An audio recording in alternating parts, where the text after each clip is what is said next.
This is the Louie T Network.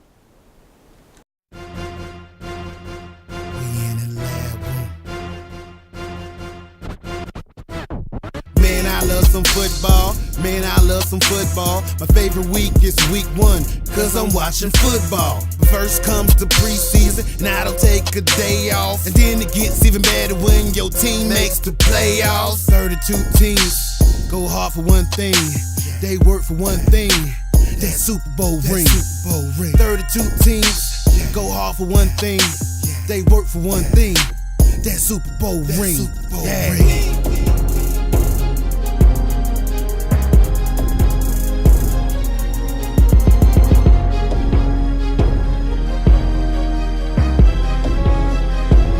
We in the lab room.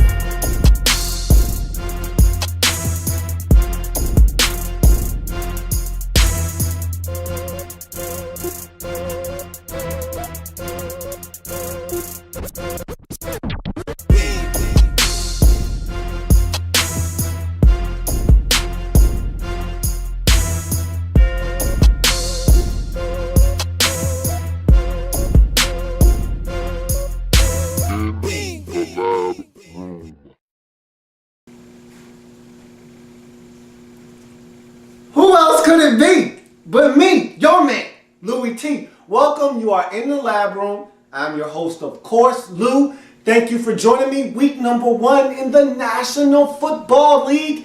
Tennessee Titans on the road traveling to Kansas City to take on the Chiefs.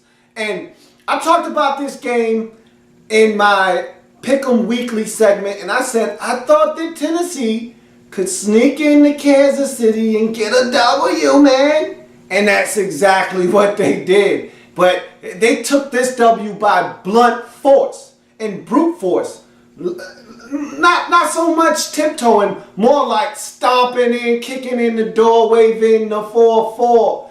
And the Chiefs were screaming, Tennessee, don't hit me no more. Hey, look, I didn't see all of that coming. I just thought they were going to be able to go in and get a W. Let's talk about how that came to be. So, we start the action in the second quarter. Not a lot happening in the first quarter. Chiefs start off the scoring in the game with a Cairo Santos field goal. Remember that name. Cairo Santos is their new field goal kicker. And they had a lot going on that drive to get down there. Alex Smith using his legs to scramble, create first downs with his legs. Also, 2 17-yard completions, one to Donnie Avery and the other to Frankie Hammond Jr. So that got them in the field goal range. They were able to get on the scoreboard. First, it's 3-0 Kansas City. You go on to another portion of the second quarter. Kansas City back in the field goal range. They feel comfortable enough to send Cairo Santos out for a 48-yard field goal. And this is where the tide changed in the game. And see, I always tell teams, be wary of what you do with your field goal kicker. The grass is not always greener on the other side. And so, yes, Ryan Succop may have struggled last season. Give the man an opportunity. There aren't that many great kickers out there. It's not like Cairo Santos came in and lit it up in the preseason, and it was no doubt about it that he was supposed to be your kicker. You basically were looking to find a replacement for Ryan Succop. Anybody was going to do, and Cairo Santos ended up being the beneficiary of that. But he misses from 48 yards out, which not only takes points off the scoreboard, but it breathes life into this Titans team that was dead at the moment. They weren't doing anything offensively at that time. And that gave them wonderful field position, so much so that they took that field position, drove down the field, and capped it off with a 5-yard Delaney Walker touchdown grab. All of a sudden, the Titans are up and running, and you weren't going to be able to stop them after that point. It's 7-3 in this game. Bad interception by Alex Smith. And you know what? I'm so disappointed in Captain Check Down. I'm not used to seeing Captain Check Down making mistakes like he did in this game. And this was a bad one. This was right before the half. No reason for this. Just go into the halftime break down 7-3, regroup, come out and see if you can execute better in the second half and maybe come back and win this game. Instead, he tries to go up top. And remember, there's no Dwayne Bowe serving a one-game suspension here. So no D-Bowe. It's not like you're going up top to a premier receiver. You were going up top to one of these smallish guys that you don't trust winning a jump ball. And Jason McCourty comes down with the interception again. Just a bad decision and a bad throw by Alex Smith. It leads directly to a Ryan Suckup field goal. Hey, doesn't that name sound familiar? It should, because that's the ex-Kansas City Chiefs field goal kicker. And hey, nobody is going to be more thankful for your decision of letting go Ryan Suckup than the Tennessee Titans. They're saying, hey, one team's trash, it's another team's treasure. It's now 10-3 as we head into the halftime break. Tennessee up on top.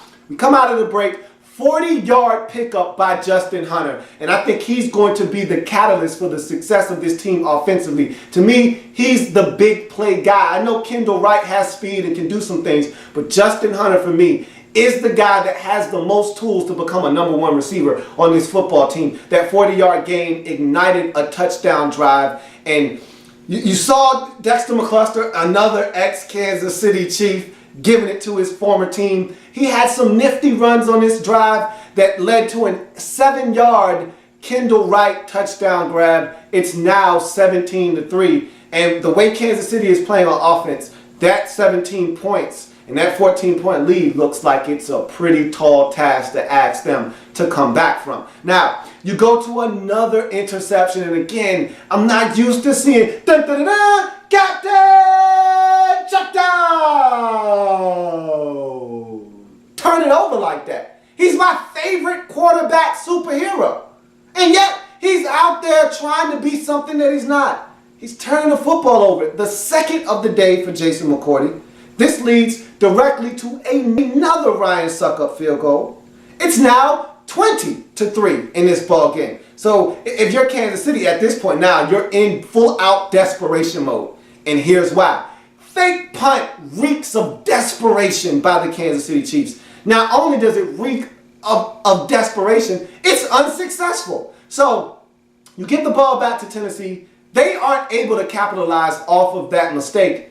But yet, you give them another opportunity by jumping off sides on a punt that the Tennessee Titans were about to perform to give you back the football, which yields them a first down, and they ultimately take that fake punt and that extra gift that you gave them on fourth down with the offsides penalty when they were about to punt, and they use that to get another Ryan Suckup field goal, his third of the day, makes the score 23-3. At that point, I knew this game was done. Go ahead and wrap it up and put a pretty nice little Tennessee Titans bow on top. This game was finished. It ended up being 26-10.